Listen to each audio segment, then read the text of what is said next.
伊朗大规模抗议再起，报美方锁定哈梅内伊父子。乌军击落苏34战斗轰炸机。泽伦斯基确认收复300平方公里。沃克罗夫斯克激战75次。乌军多线推进，俄军人力告急。日本与乌克兰拟建准军事同盟，东西联手对抗俄罗斯。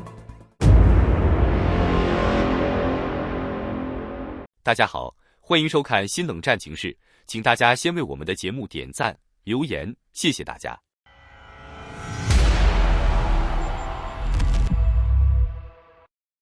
在美伊局势持续紧张的情况下，德黑兰多地爆发了新一波大规模抗议。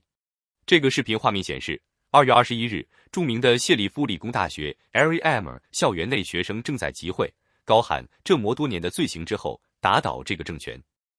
而另一段视频画面显示，在阿米尔卡比尔大学，学生高喊打倒3个腐败集团毛拉、左派以及人民圣战者组织 MAC， 谴责这些参与了1979年伊斯兰革命的团体。这段视频画面显示，2月23日，在德黑兰科技大学，反政权抗议者要求推翻现政权。该视频中，伊朗民众涌上德黑兰市中心的拉什特大街，封锁道路，举行抗议活动，高喊反对政权、支持国王的口号。当地时间2月21日前后，伊朗首都德黑兰以及马什哈德多所高校突然爆发学生抗议活动，旨在纪念抗议中被杀害的民众，并声援目前仍被拘押的学生。这是自上月伊朗政府血腥镇压大规模抗议活动以来，首次出现类似规模的集会。新一轮抗议爆发之际，美国正考虑在近期对伊朗采取军事行动。美国总统特朗普表示，将给予伊朗最多15天时间，就其核计划问题达成协议。多段在社交平台流传的视频显示，现场聚集了大批的学生，身着黑色衣服，在校园内和平游行，许多人挥舞着伊朗国旗，高喊自由哈梅内伊死、可耻、国王万岁等口号。学生此次集会是为了悼念在上月抗议活动中丧生的人士。按照伊朗传统，人们通常会在逝者去世满40天时举行悼念仪式。德黑兰商家在去年12月28日抗议货币大幅贬值和经济困境，结果后来演变成全国性抗议活动，最终遭到伊朗安全部队暴力镇压。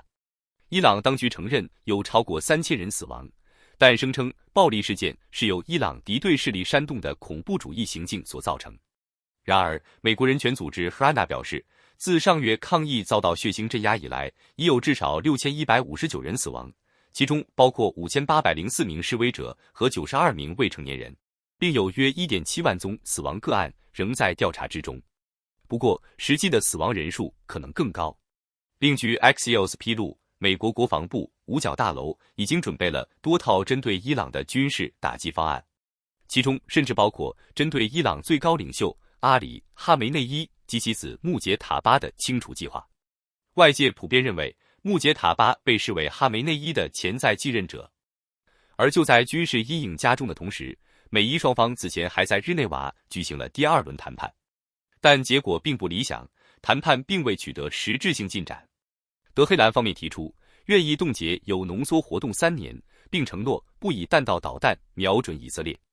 然而，美国特使维特科夫认为这一提议缺乏诚意，并暗示美方可能不会继续推进谈判。谈判停滞，军事动作却在加速。美国政府已派遣福特号航母前往伊朗海域，与林肯号航母会合，组成一支庞大的双航母打击群。20日当天，美国海军排水量最大的福特号航母穿越直布罗陀海峡进入地中海，预计数日内将抵达靠近中东的相关海域。福特号航母是美国海军最新、最大的航空母舰，它配备了电磁弹射系统 EMOS， 与老式蒸汽弹射器相比，该系统能够以更快的速度弹射战机。再结合先进拦阻系统 AAG， 更高的自动化程度、更高效的飞行甲板设计，减少了对飞机的压力，使其作战出动率提高了 33%。福特号航空母舰满载排水量约为10万吨。排水量是指舰船满载并准备作战时所排开的水的重量，即军舰的全舰重量。这意味着当航母装载的燃料、飞机、武器、补给品和船员达到军方规定该舰满载标准时，重量约为10万吨。这大致相当于1万至1.5万头成年非洲象的重量。这一数字体现了其作为核动力海上基地的能力，使航母能够在无需补给的情况下长期部署。随着2艘航母即将部署在阿拉伯海地区，将使美军能够全天候打击战略目标。截至目前，美国在中东地区集结了自2003年伊拉克战争以来规模最大的海空军事力量。部署内容包括2艘航母、10余艘军舰，以及外界无法公开确认数量的核潜艇，配备大量战斧巡航导弹。同时，美军还部署了数百架战机、加油机、预警机以及多套防空系统。在过去48小时内，美方又增派了50余架战机，其中包括 F-35、F-22 和 F-16 等型号。整体空中力量规模已超过此前以色列对伊朗实施军事打击时的出动规模。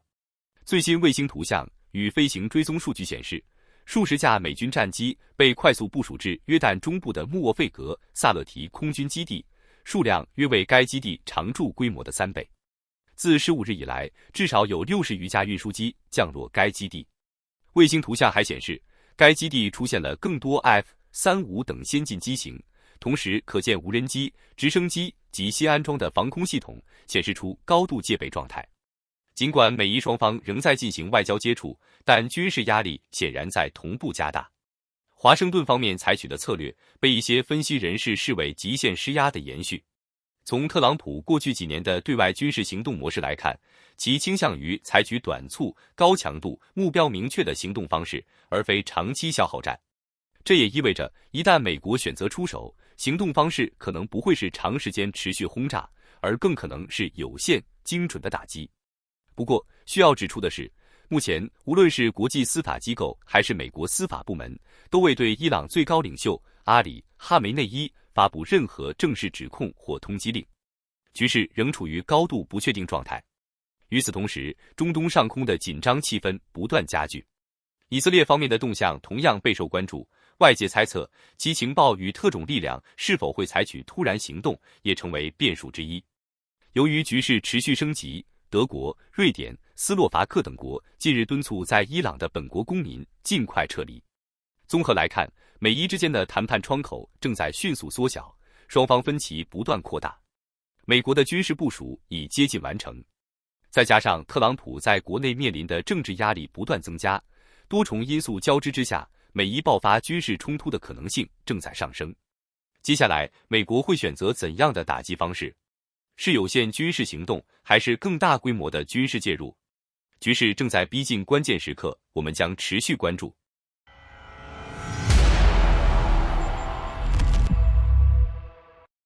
乌克兰陆空军近期在南部战线持续发动攻势，并传出重大战果，击落了一架俄军的苏34战斗轰炸机。根据接近俄罗斯空军的频道 Fighter Bomber 披露，当地时间2月19日23点左右，这架苏34在扎波罗热上空被击毁。当时，他刚刚对第聂伯罗彼得罗夫斯克方向的乌军阵地实施轰炸，但在返航或机动过程中遭到乌军反击。最终，这架战机在卡米扬卡附近坠毁。目前，莫斯科方面尚未正式回应。如果消息得到确认，这将是乌克兰在2月份击落的第一架俄军战斗机。值得注意的是，这次空中打击并非孤立事件，而是与地面攻势密切配合。半个多月以来，乌军一直在扎波罗热与第聂伯罗交界地带持续推进。乌克兰总统泽伦斯基也首次公开确认，乌军在南部战场的反攻已收复300多平方公里失地。这一数字也基本印证了近期战线变化的趋势。乌克兰总统泽伦斯基近日接受法新社独家采访，首次系统回应当前战局，并释放出一个明确信号：乌克兰并没有输。泽伦斯基在采访中直言，老实说，我们不能说正在输掉这场战争，我们绝对没有输。问题在于我们将如何赢得这场战争。他强调，面对俄罗斯的持续攻势，为了稳定前线，乌克兰军队每天都在努力推进，并表示自己非常自豪能够担任乌克兰总统。更引人关注的是，泽伦斯基首次确认，乌军在南部战场的反击中，已经从俄军手中夺回超过300平方公里的土地。他还公开祝贺所有国防部队取得这一阶段性成果。虽然法新社表示目前无法独立核实这一数字，但如果属实，这将是自2023年以来乌军在短时间内取得的最大战果之一。泽伦斯基还披露了一个关键细节，这轮反攻与2月初星链系统被封锁有关。SpaceX 旗下的 Starlink 卫星通信系统原本为战场提供高速网际网络连接，然而俄军也曾利用星链终端进行通信和无人机打击。随后，该公司负责人埃隆·马斯克同意关闭相关服务。泽伦斯基承认，星链关闭对乌方也带来一定影响，但他表示影响较小，并已要求国防部长尽最大努力弥补通信问题。分析认为，俄军在星链被切断以及部分电报频道受限后，战场通信出现混乱，指挥效率下降，战斗力受到明显削弱。这为乌军在2月中旬发起的反攻创造了窗口期。在不到1周时间里，乌军收复超过300平方公里土地，相当于抵消了俄罗斯整个冬季攻势的大部分成果。与此同时，在乌东战场，乌军在红军村，也就是波克罗夫斯克方向，成功阻击了俄军的进一步渗透。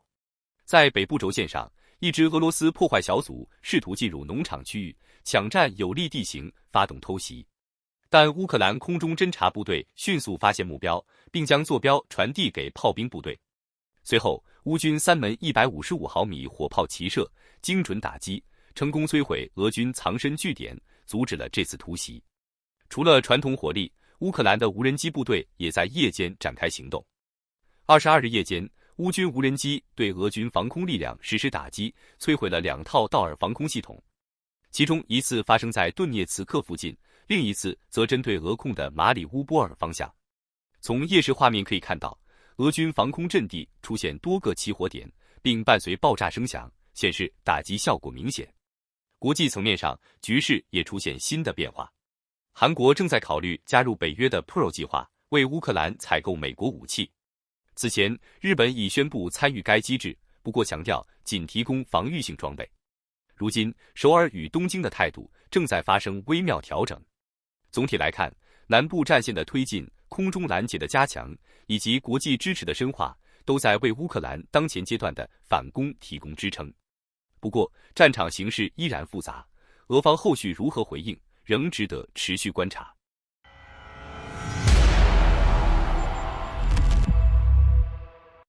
大家好，今天是俄乌战争第1460天，我们来梳理最新战场动态。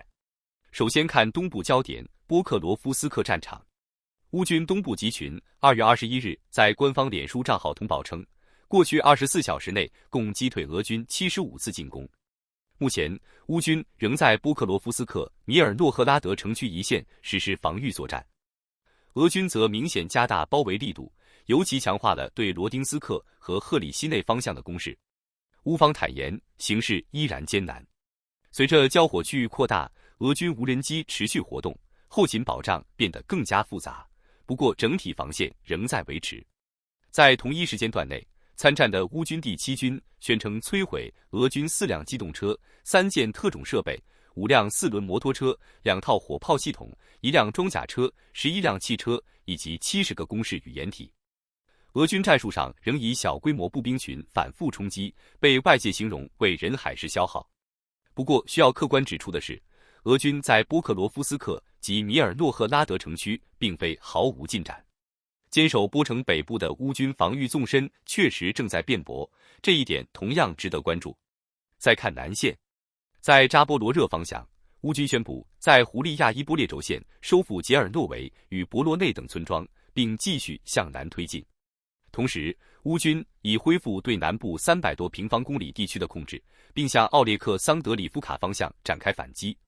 东北方向的库皮扬斯克战场，乌军在库里利夫卡以东取得推进，并在市中心方向实现小幅进展。据乌方说法，东翼部队21日再次夺回胡利亚伊波列西北的杰尔诺维村。这场收复行动由乌军第425突击团在1天内完成，据称击毙70多名俄军。若按照当前节奏推进，理论上半个月内可能对胡利亚伊波列形成更大控制，但这仍取决于乌军高层的整体战略安排。整体来看，当前战场呈现多点混战状态，俄军战机频繁投掷滑翔炸弹，包括 FAB1500与 FAB3000型号。尽管威力巨大，但外界分析认为其精度问题限制了实际战术效果。在人力方面，乌方释放出一个重要信号。2月21日，乌军总司令亚历山大·希尔斯基表示，战争远未结束。根据其披露的数据，俄罗斯在2025年动员和征召约 40.6 万人，但累计伤亡约 41.8 万人，损失已超过补充规模。他指出，在谈判结束前，乌克兰的任务依然是阻止俄军深入推进，并尽可能收复失地。按照乌方公布的数字，俄罗斯每月向前线补充约 3.4 万人，而乌军每月造成的俄军伤亡规模大体相当。仅今年1月，俄军伤亡就达到 3.17 万人。更值得注意的是，俄军总兵力已连续6个月维持在约 71.1 万人，这是自全面入侵以来首次出现总兵力未增长的情况。若这一趋势持续，俄军原本的人力优势将进一步削弱。总结来看，东部防线压力仍在，但南线与东北方向出现局部反推迹象。俄军在兵力补充与消耗之间进入新的平衡阶段。战场主动权的争夺正在进入更加复杂和消耗性的阶段。后续局势如何演变，我们持续关注。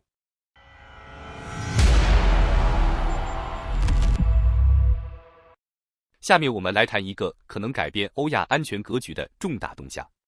2月21日，乌克兰总统泽伦斯基再次发表声明称，乌克兰已经与日本达成全面共识。根据他的说法，日本未来将为乌克兰制造包括防空导弹在内的多种武器弹药。日本媒体随后也确认了双方正在推进相关合作。泽伦斯基还透露，他将很快访问日本，而日本首相高市早苗也计划访问乌克兰。双方不仅讨论军援问题，还计划建立无人机、无人艇联合生产基地，并设立涉及卫星导航、导弹、舰艇等领域的联合研发技术中心。外界普遍解读，这可能意味着日乌关系正朝准军事同盟方向迈进。据披露，这一构想最早在2025年12月高市早苗刚刚上台时提出。近期双方连续发布声明，被认为是在为潜在条约铺垫舆论与政治基础。有国际关系人士分析认为，日本或通过加强对乌军援，换取欧盟在安全与战略议题上的支持。不过，目前欧盟方面尚未就相关猜测做出公开表态。在日本国内，围绕日乌军事合作的争议也在升温。前首相石破茂公开表示，如果日本在远东牵制俄罗斯，可能会承担额外战略风险。与此同时，也有观点认为，日本若希望在国际安全事务中扮演更主动角色，必须在全球议题中承担更明确责任。从更宏观的角度看，在国际秩序不断碎片化的背景下，日乌军事合作若成型，将具有多重意义。对乌克兰而言，在关键阶段获得日本支持，无疑将增强军工能力与技术来源，特别是在无人系统、防空与精确制导武器领域。对日本而言，这既是对外战略布局的一部分，也可能成为深化与欧洲安全体系联系的契机。从综合国力来看，日本依然是全球重要经济体与科技强国，其制造业、航天技术与精密工业长期处于世界前列。航天领域早在1970年就成功发射人造卫星，军工基础雄厚。而乌克兰方面虽然处于战争状态，但在无人作战系统、战场防空和实战经验方面积累丰富。战争本身也让乌克兰军队在无人机和无人艇实战应用领域处于前沿位置。因此，从军事互补角度来看，日本的技术与资本优势，结合乌克兰的实战经验与战场需求，确实存在合作空间。当然，是否真正达成准军事同盟，仍取决于多重因素，包括日本国内政治走向、欧洲态度以及俄方可能采取的回应。可以确定的是，如果双方合作进入实质阶段，将不仅影响俄乌战局，也可能对欧亚安全架构产生连锁反应。未来几周，随着双方高层互访安排逐步明确，更多细节或将浮出水面。好的，感谢您一口气看到最后了，这是对我们最大的鼓励和支持。要看最全面、最及时准确的战场热点报道更新，就请每日锁定新冷战情势。如果您喜欢我们的节目，也请您点赞、留言、订阅，把视频分享出去，让更多的人看到这个节目。想要赞助我们的朋友，可以打开超级感谢打赏赞助，帮助我们能持续做出更多好节目。谢谢大家。